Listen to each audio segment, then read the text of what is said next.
আকিকা কত তারিখে করতে হয়? আকিকা করা সুন্নাত, এটা ফরজও না ওয়াজিবও না, আকিকা করা সুন্নাত।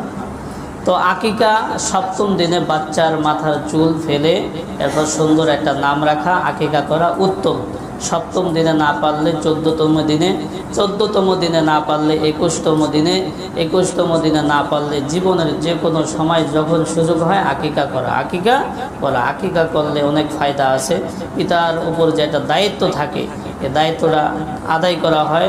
এরপর এর উছিলায় বিভিন্ন বালা মুসিবত আল্লাহ তাআলা দূর করেন।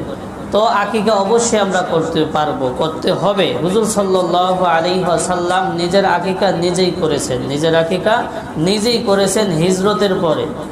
আকিকা যদি ছাগল দিয়ে করি তাহলে মেয়ের ক্ষেত্রে একটা, ছেলেদের ক্ষেত্রে দুইটা।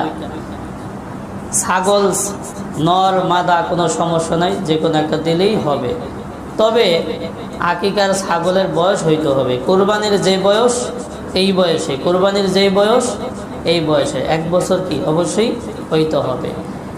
এখন যদি একটা ছাগল দিয়ে ছেলের ক্ষেত্রে আকিকা করে, আকিকা হবে না? হ্যাঁ, আকিকা হয়ে যাবে, ছেলের ক্ষেত্রে 2টা দেওয়া ভালো।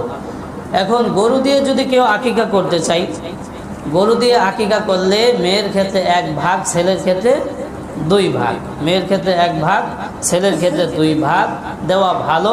তবে যদি অসম্ভব হয় তাহলে ছেলের ক্ষেত্রে 1 ভাগ দিলেও কি আকিকা হয়ে যাবে।